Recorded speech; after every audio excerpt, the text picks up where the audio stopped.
তাকে বিদায় করা ছাড়া তো কোনো রাস্তাও খোলা ছিল না, তাকে বিদায় করেছে ছাত্রদের নেতৃত্বে, কিন্তু ছাত্ররা টিকল না।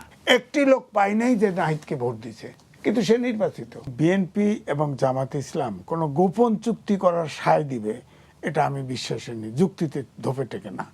গোপন চুক্তির কথা কোনো জনগণ দেশের কিন্তু কখনোই আপনার এটা ইয়ে করবে না, অ্যাকসেপ্ট করবে। তাহলে এই দায় কার? তো এখন দায় তো সরকারের, অন্তর্বর্তীকালীন সরকার গোপন চুক্তি করছে, তার দায়। এটা জামাতের হবে কেন, বিএনপির হবে কেন?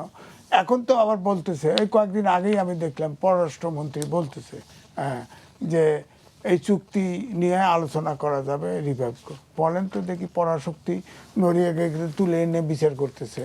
এখন ইরান যুদ্ধ করতেছে, কারণ পরোয়া করে, আমেরিকা পরোয়া করে, ট্রাম্প পাগলা পাগলি।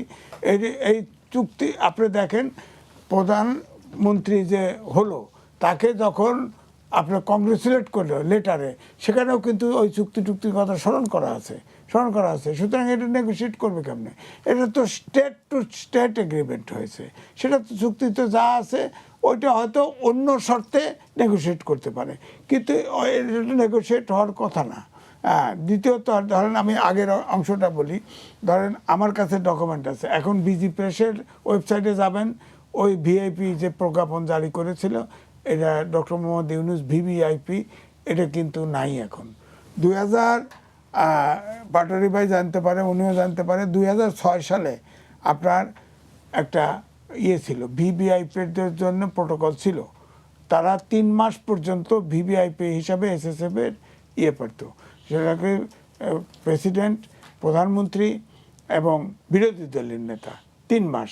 উনি এটাকে 1 বছর করেছেন।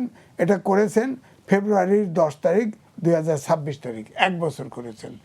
1 বছর উনি এসএসএফ এর ইয়ে নিয়েছেন এবং এটা চেঞ্জ করছেন। এবং এই প্রজ্ঞাপনের ব্যাপারে প্রেসিডেন্ট জানে না, কেউ জানে না, এটা বানানো হয়েছে।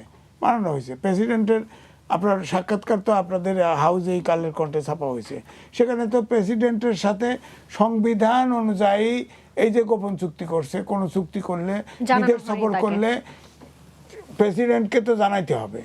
কিন্তু প্রেসিডেন্ট হয়তো গোপন রাখবে, কিন্তু প্রেসিডেন্টকে জানাতে হবে। উনি এই 18 মাসে একবারের জন্য রাষ্ট্রপতির সাথে দেখা করেন নাই।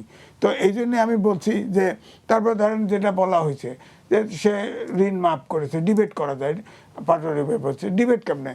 একটা আদেশের বলে গ্রামীণ ব্যাংক হয়েছে, গ্রামীণ ব্যাংক সরকারি অনুদানে তৈরি হয়েছে, সেটাকে উনি ক্ষুদ্র ঋণের প্রতিষ্ঠান করে 666 কোটি টাকা ঋণ মওকুফ করে দিছে। এটা অসতর্ক না?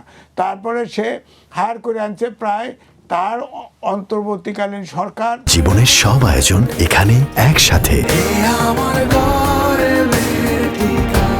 এবং তার যত কমিশন করছে সবের ভিতরে 17 জন বিশেষ নাগরিক। আমি এই জন্য বারবার বলছি, এখানেও বলছি যে এটা তো বর্গী সরকার, এটা তো দেশি সরকার না, বিদেশিরা আমাদেরকে দেশ চালাইছে 18 মাস।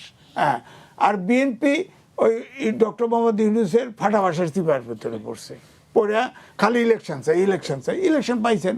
এখন তো দেখেন আল্লাহর মার দুনিয়ার বার, নানান রকম ধরনের সরকার মাত্র 11 মাস আসছে, কত রকম জঞ্জাল। এগুলোকে কিভাবে ঠিক করবে? এটা ঠিক করতে তো সময় লাগবে, সেই সময়টা পাবে কিনা, কারণ আবার যুদ্ধ সামনে লাগছে।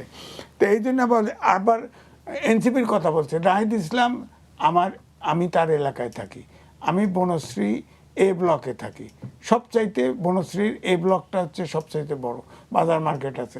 ওইখানে একটি লোক এতদিন ইলেকশনের পর থেকে একটি লোক পাই নাই যে নাহিদকে ভোট দিছে, কিন্তু সে নির্বাচিত। প্রশ্ন তো থাকেই। আমি নিজে বহুত জিজ্ঞেস করছি যে নাহিদ, কেউ একটা লোক স্বীকার করেনি তাকে ভোট দিছে। আমার তো মনে হয় এইভাবে যে 6 জন পাশ করছে, এর বেশিরভাগকে ঘোষণা করে দিছে, বেশিরভাগকে ঘোষণা। তারপরেও আমি বলবো একটা অভ্যুত্থান ঘটেছে, তারা ফ্রন্ট র্যাঙ্কিং ছিল, তাদের একটা ব্র্যান্ড ভ্যালু ছিল। তারা যদি ইন্ডিপেন্ডেন্ট বেঁচে থাকতো, আলাদা থাকতো, যদি জামাতের সাথে যুক্ত না হতো, জামাতকে বলি আমি বোয়াল মাছ, ছোট মাছ পেটে ঢুকলে হজম হয়ে যায়, সবগুলো টুপি পরা শুরু করছে না, জামাতের ভিতরে হজম হয়ে যাবে, এটা তো শেষ। নাহিদ ইসলাম তো আসলে শিবির করা, নাহিদ ইসলাম তো জামাতি, না ইসলাম লেখে নিছে। তারপরে এবি পার্টির মঞ্জু সাহেব, তিনি তো জামাতের প্রেসিডেন্ট ছিলেন। তো এগুলো সব ডেকে নিছে। এখন এটা তো আমি বলবো দুটো বলয় হয়েছে, একটা আমি বলবো অন্ধকারের শক্তি, আর একটা এখন মধ্যপন্থী জাতীয়তাবাদী শক্তি। এখন বেছে নিতে হবে জনগণকে। আর এদের সাথে যে সংঘাত দ্বন্দ্ব শুরু হয়েছে এই দুই শক্তির ভিতরে, তাতে করে তো আওয়ামী লীগ, ধরেন আওয়ামী লীগ এখন নাই, তাদের অ্যাক্টিভিটিস বন্ধ করছে। আপনি গণতন্ত্র চান, ফ্যাসিবাদের তো বিলোপ চাইছে না। ফ্যাসিবাদের বিলোপ মানে কি? গণতন্ত্র, আইনের শাসন, সুশাসন। তা আপনি গণতান্ত্রিক দেশে একটি সরকার, একটি রাজনৈতিক দল আরেকটি দলের নিষিদ্ধ কিভাবে চাইবেন বলেন? চাইছে তো, যে অ্যাক্টিভিটিস এক্সিকিউটিভ অর্ডারে বন্ধ করে রাখছে। তাদের দুনিয়ার সমর্থক, যারা চোর করছে, যারা চুরি করছে, তারা তো চলে গেছে। আর যেটা বলছেন আপনি, বঙ্গবন্ধুর আওয়ামী লীগ আর শেখ হাসিনার আওয়ামী লীগ একটা তো, উনি আর শেখ হাসিনা একটা তো। শেখ হাসিনা রিয়েলি যে বলেন তো কোন গণতান্ত্রিক দেশে আয়নাঘর থাকে যে বছরের পর বছর আটকায় রাখে? এটা বলেন কোন দেশে আছে পৃথিবীতে, কোথায়? সুতরাং তাকে তো বিদায় করা ছাড়া কোনো, সে এমন পরিমাণে ফ্যাসিস্ট হয়ে উঠছিল, তাকে বিদায় করা ছাড়া তো কোনো রাস্তাও খোলা ছিল না। তাকে বিদায় করেছে ছাত্রদের নেতৃত্বে, কিন্তু ছাত্ররা টিকল না। আবার কয়েকটা গ্রুপে ভাগ হয়েছে, আপনি দেখবেন 6 জন নির্বাচিত করা হয়েছে, কারণ এটা ইউনুস করাইছে। কারণ ডক্টর মোহাম্মদ ইউনুস বলছে না, তরুণদের ভিতরেও অনেকে নির্বাচিত হবে, তাদের ভিতরে মন্ত্রীও হবে, বলছে না? এটা তো বোঝা যায়, সে ম্যানিপুলেট করে হয়তো এটা করছে। করার পরে এখন আপনি দেখেন যে তারা হয়তো 6 জন নির্বাচিত হয়েছে। দেখবেন অনেক ছোট ছোট দল আছে না, এরকম দলের মধ্যে টিকে থাকলেও থাকতে পারে। কিন্তু ওই যে 4 কোটি যে তরুণ যে ধোঁয়া তোলা হয়েছে, এগুলো কিন্তু তাদেরকে বেঈমান বলে, অনেকেই বেঈমান বলে।